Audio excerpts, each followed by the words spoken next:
All right, so our last panel of the day. Again, I'm Charles, the president of Hedera. If I haven't met you, I do apologize so far, but it's been pretty busy. This panel is going to be tokenizing consumer engagement, and we have some people here on the panel that interface with consumers at scale that most people typically don't get to in different areas. So let's go from May coming back this way with introductions. Just tell us a little bit about, your company, yourself, and kind of the focus on what your company is. I think it's really interesting the differences between where all of you are actually focused. Absolutely. Hi, I'm May. I'm the CEO of Hashpack Wallet. We're the leading non-custodial wallet on Hedera. We have access to all of the users, all of the dApps that are building, basically the entire retail ecosystem that lives on Hedera today. We enable it, but also we built it because we came up from when Hedera didn't have a retail ecosystem. I actually wrote the NFT standards on Hedera. I based them off the Ethereum standards, and then I got consensus in the NFT community at the time, and we all built up an NFT ecosystem together, which kicked off Hedera's NFT Summer marketing campaign that was on like the New York Times Square billboards, everything. It was really fantastic. But I come from a place where we are building real things that are engaging people every single day, which is why this is a really fun talk for me. Hi, everyone. I'm Rob Allen. I'm the representative on the Governing Council for Australian Payments Plus. AP Plus, as we affectionately call it, run all of Australia's domestic payments infrastructure. So that includes our FPOS, our debit card infrastructure and scheme, our retail real-time payments infrastructure called MPP, our bill payments infrastructure.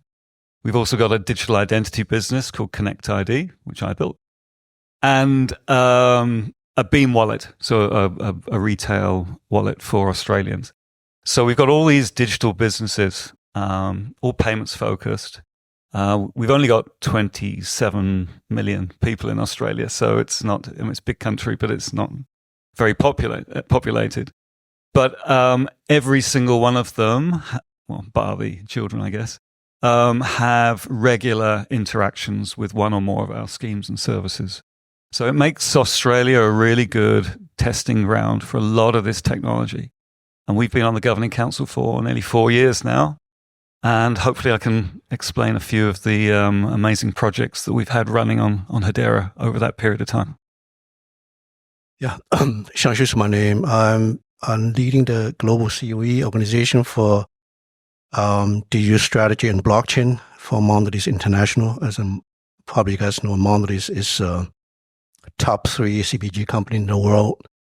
And digital transformation is one of the top agenda of our company in the next 3 years. And we invest a lot from the resource as well as from the engagement, for example, like Hedera. So, and try to put it into a spot that we can leading the industrial best practice in digital transformation, not just for the purpose of adding those technology and platform on top of it, but they're really transforming the consumer market in a digital way. Yeah, thank you all.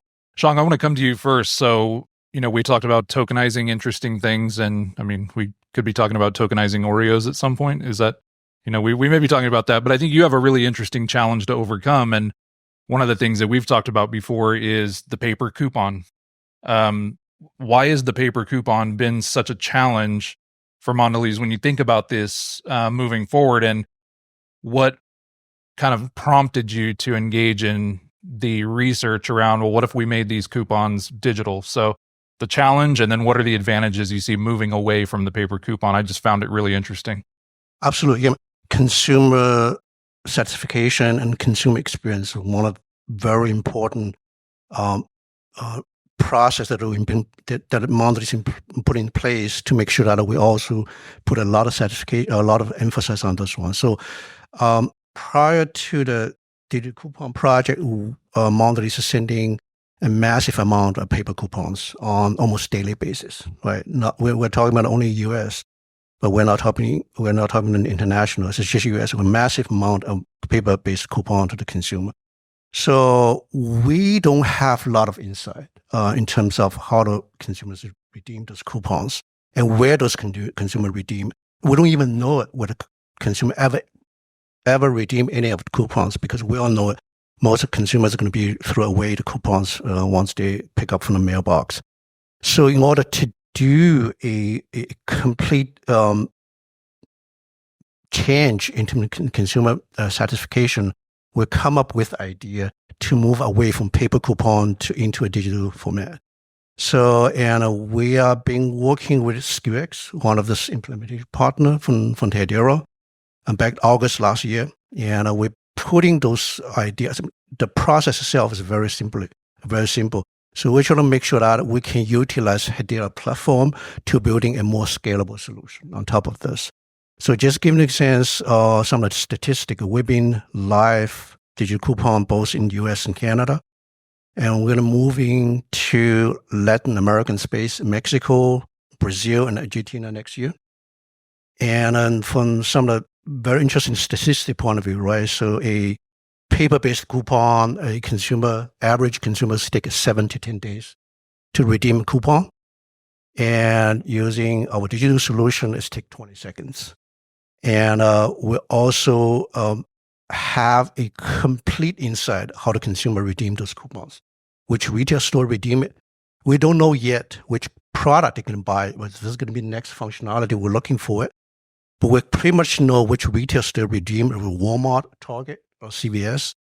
And we also know how fast the redeem process happens, right? As of today, it's almost average redeem time is about 20 to 30 seconds. Because the consumer only needs a phone, right, to click that link to add that digital coupons into their wallet. And it will also have a conversion rate, almost like 90%. So basically, all the digital coupon we're sending out, 90% out of it can be redeemed by consumer, which we don't have the statistic in the paper-based coupon. So just give you some of the highlights of this transformational process we've been using through the digital coupon. Yeah, thank you for that. That's pretty impactful. And May, I think most people that utilize the Hedera network typically use Hashpack. It's most people know this as the entry point into Hedera. So a lot of consumers using the Hedera network typically have Hashpack on their phone.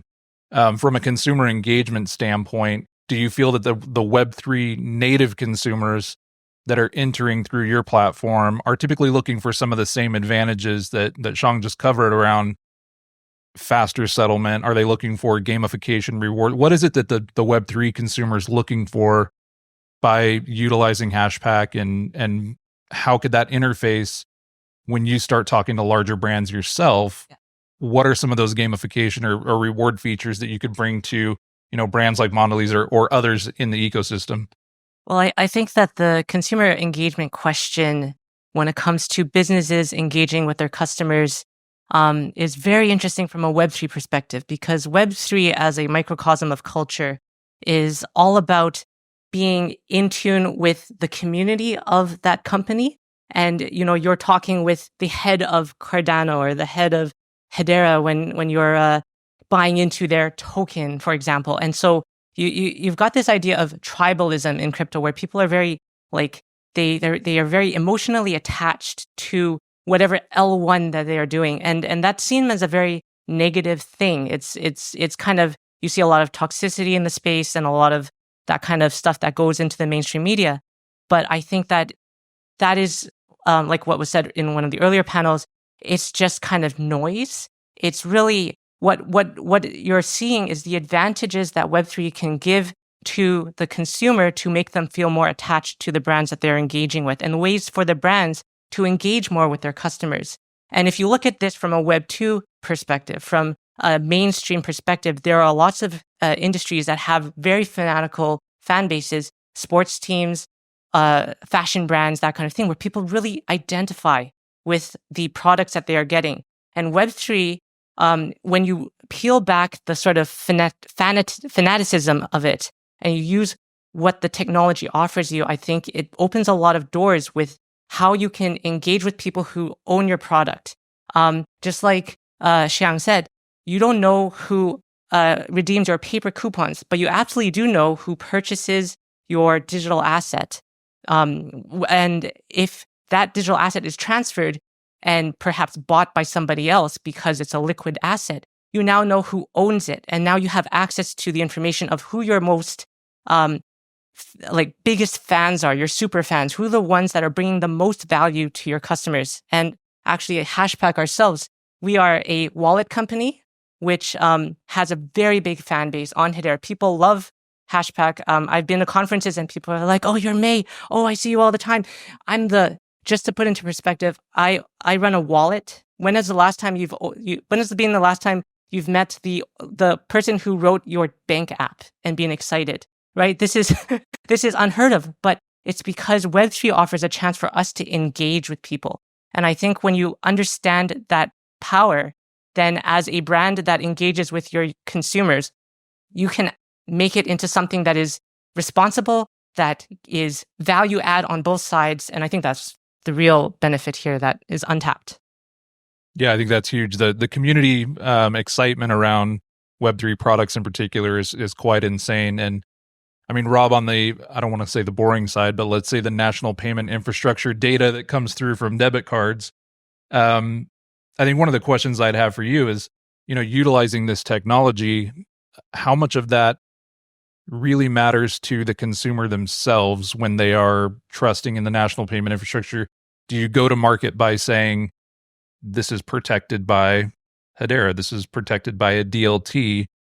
Or in your particular case, are you looking to obfuscate the technology itself and just have it be an everyday transaction for the user? Yes, I think we will. We've got a banking app, but I was going to say the writer of the banking app doesn't get into the ring at Karate Combat and win, which is pretty amazing. Eh? I think the jury's out on whether we will say this is trusted because it's on Hedera. I'd love to say that, of course, because everyone knows that I'm a massive advocate for the technology. We've heard a lot today about stablecoins. And stablecoins as the killer use case or the killer app. I just see stablecoins as the capability layer on top of these new rails. And then payments are all about rails. So these are the new rails. And stablecoins and other forms of digital money are the new primitives that run on those rails. So we absolutely need to have a role to play in that. Now, from the consumer perspective, I mean, AP Plus has 3 core objectives. We're building trust in the payments ecosystem. We're driving down the cost of payments. And we're innovating. Now, those are 3 things, all of which we absolutely do in the DLT and Hedera space. So Hedera, which is our choice of DLT at the core, on which we will innovate, we can drive down the cost of payments because the cost of running any transaction on Hedera is orders of magnitude less than traditional payments rails, as well as other blockchains of various flavor.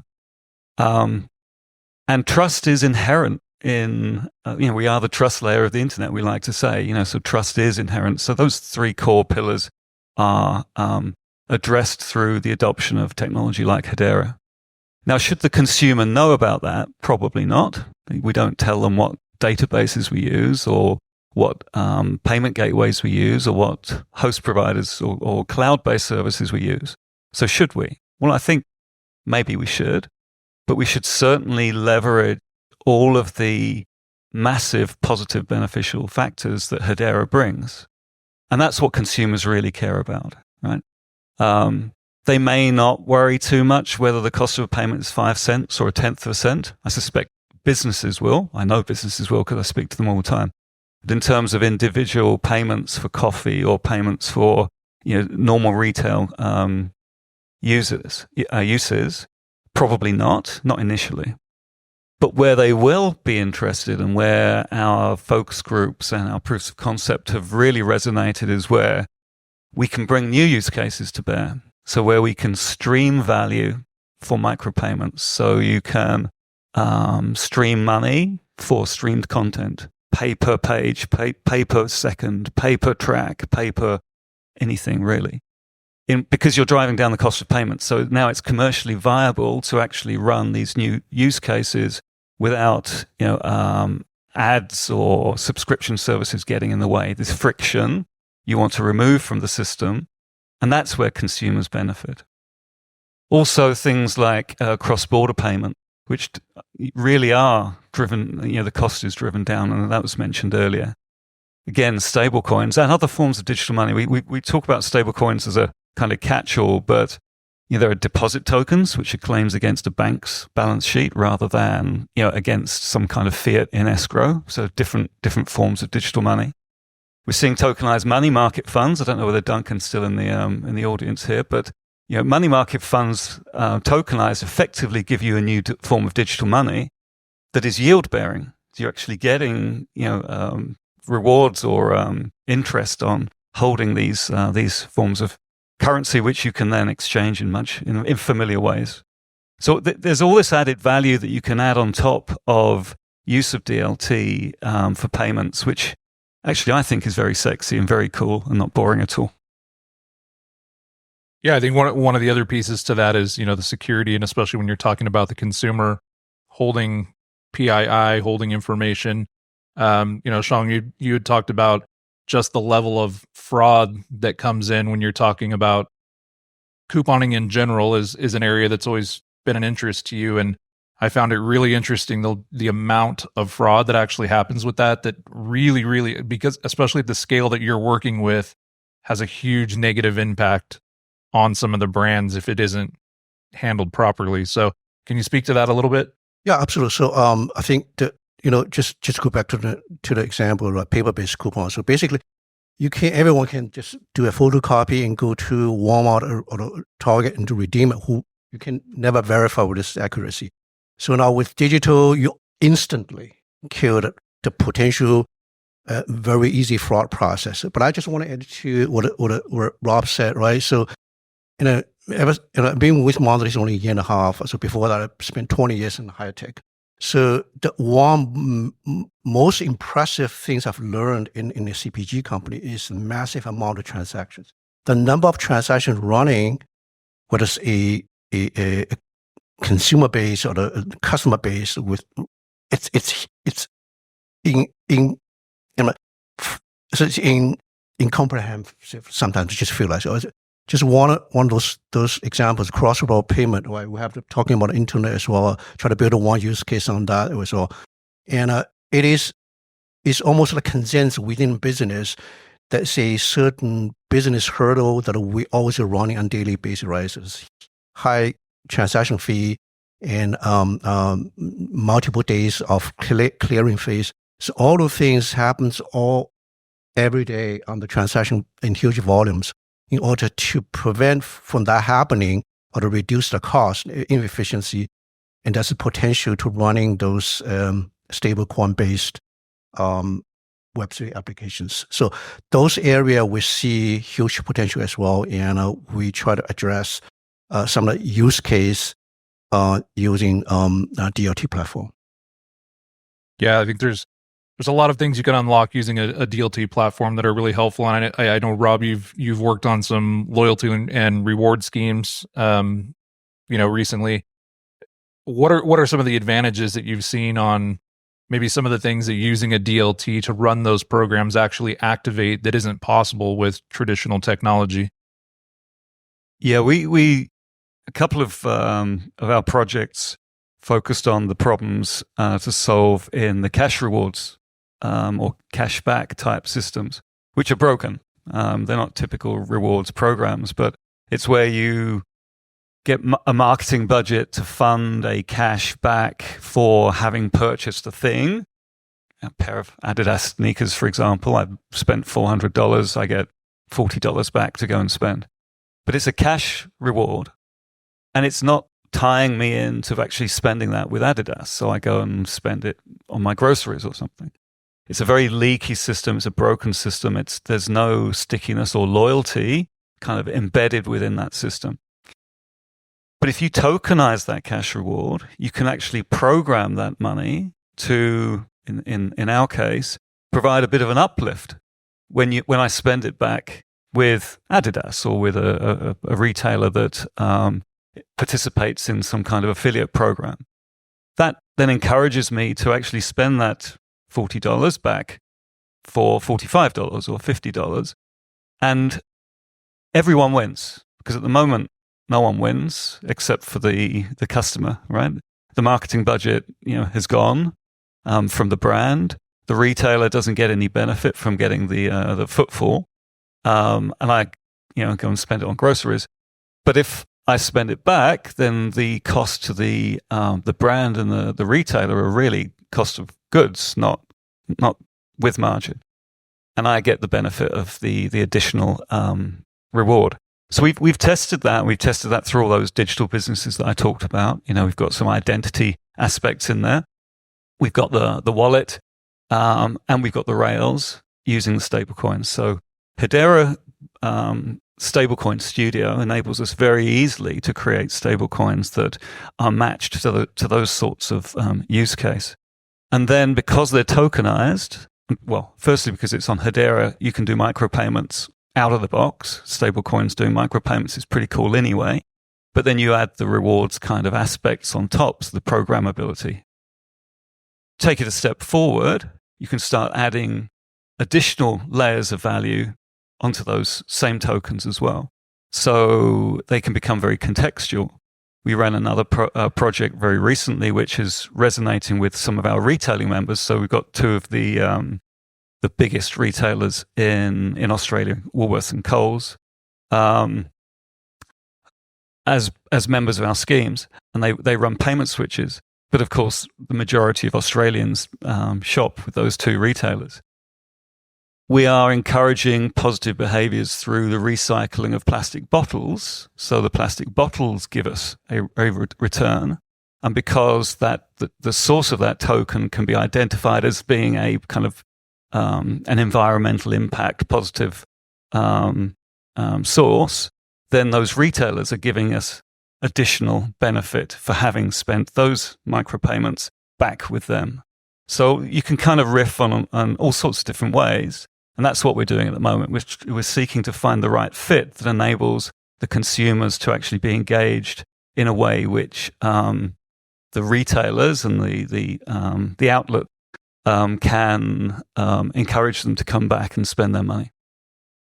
Yeah, and I mean, that obviously sounds like there's a lot of kind of developing technology along with DLT, so possibly the use of AI and understanding a lot of these systems moving forward as well. And May, I'm going to turn to you on this one as the last question. We'll take a couple questions from anyone in the audience.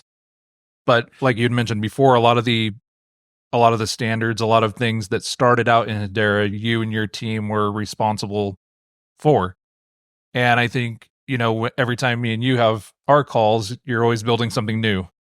And it's always something new. It's always something great. And typically it's something I've never heard of. And so I'm going to turn to you for this question is, when it comes to more of the emerging technologies, maybe applied to the consumer space, maybe not. And of course, we have to mention AI. That's like a required topic in 2024. How that might be coming down the pipeline and implementation for Hashgraph or Hashpack or any of the other things that you're working on. Well, I think Rob actually touched on a few really cool ways that you can engage your consumers. And I guess I'll talk from personal experience with what we've built at Hashpack. Earlier this year, we launched a token. It's called Pack Token, and it's a loyalty rewards token, which hits the consumer engagement part perfectly. And I'm going to explain what we do so you can see the possibility of how you can use this kind of technology to engage and provide value to your users in a way that isn't breaking the bank, isn't eating out of your marketing budget, profusely. So what we have is a way to swap in wallet. You can swap your tokens in a DeFi way. And whenever you swap inside of Hashpack, you get some pack as a reward. We call it Pack Back Rewards. It's a simple loyalty scheme. And when you want to buy something inside of the wallet, we for example, we sell themes, cosmetics inside of Hashpack. Our plan is to allow you to buy that with Pack, and you could buy it with fiat. We could buy it with US dollars, but because it's inside of our wallet, you could buy it with our Pack, which you got through a reward, or you could purchase it from someone else who has it.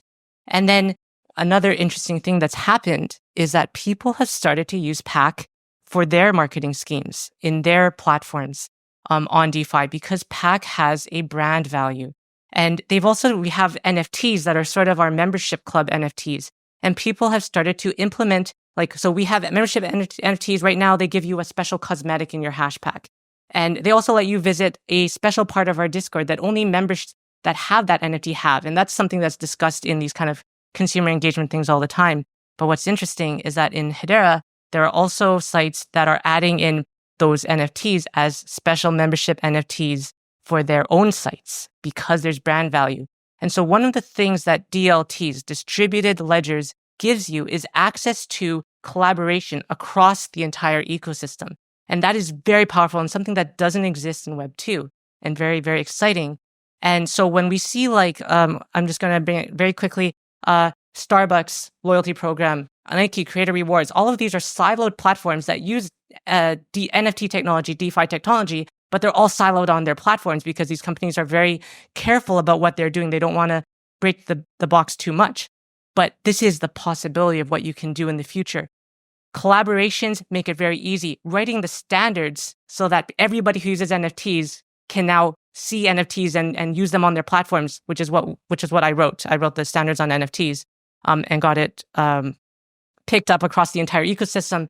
That is the way I think we should look for towards all of the different kind of assets. And that's not a winning thing. That's everybody who is working on RWAs getting together and coming up with something that works for everybody. That's a robust thing. That's kind of my jam. So sorry, I would go on about that forever, but no, exciting. You mentioned Starbucks there, which is really interesting. And that's one of the case studies I've worked on in the past few years was the partnership between Starbucks and Spotify and how difficult legally that was for them to pull off 18 months sharing PII between the two organizations. Could have been done on a DLT in 7 days. And it's because you can hash that data. You don't have to give away PII. You can share on a mutual advertising platform where now you're agreeing we'll utilize this platform with each other's users, but we don't have to necessarily hold the risk of their data. So that's a really interesting thing. And I know that American Express and some of the airlines have been dabbling and thinking about creating, if they come together and they agree to share hashed information, create their own marketing platform. Now they have kind of an elite travel platform where nobody's sharing the risk of PII. It's actually housed in a completely secure way.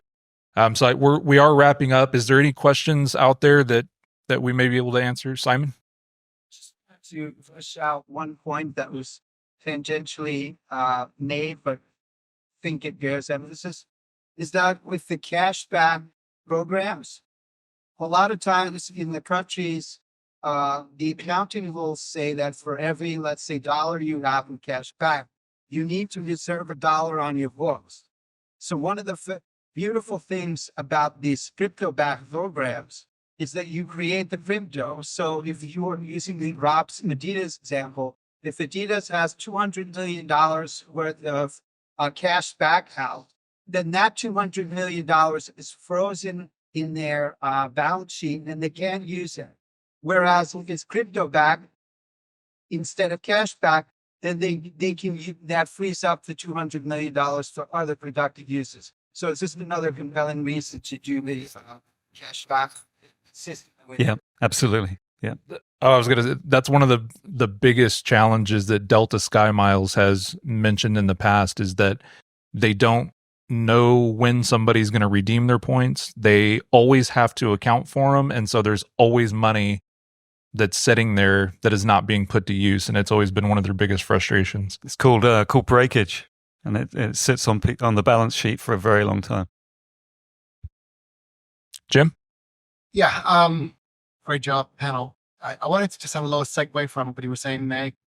Maybe, Rob, you could address this. So we're seeing this idea of like meme coins representing a community and really kind of a cultish. And in fact, people leaning in, like really as part of the DNA of a community. So my question is, do you see an opportunity to kind of use that at enterprise? Like could you use it? Because, big enterprises are kind of like, massive villages. I mean, it's not like one kind of homogenous community. It's actually, IBM as an example. We often used to say, it's like a country. So do you see opportunities for that where it can be used more of an enterprise use case, maybe with less of the noise of a meme coin? Do you want to address them as meme coins so those people who may not? Meme coins being tokens that don't really have a value except for the value that is imparted by the brand itself. I think that, we are going to move into a state where like the craze of crypto trading aside, a token only has as much value as whatever is behind it imparts on it. And this doesn't have to be monetary. And in fact, I would argue that PAC is not really about that. It's about being part of this community and having, like, because you have this much, or because you hold it, or because you use it, you are now engaged with us as a brand and with what we're about and what we're doing. And I spend a lot of time collaborating with other projects in the space to find ways for people to use their platform. So if a platform is launching on Hedera, maybe there's a way to use PAC token, and then that kind of acts as a bridge to introduce our users to their users, and vice versa, right?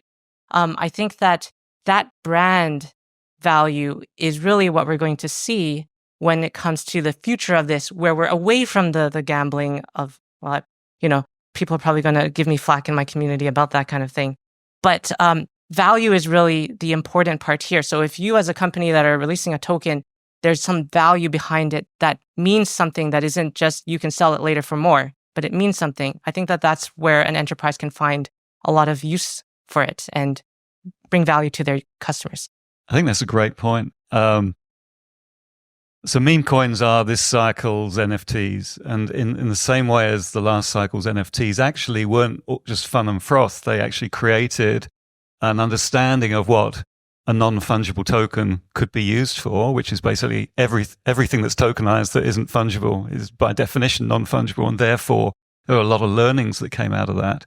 I think this cycle with meme coins is that these are community coins. I mean, May said in exactly the same way. She's issued PAC, and because it's on a public ledger, all these unexpected things have happened with it because it's a public ledger, and it's, the property right of that token is with the person who's holding it in their wallet.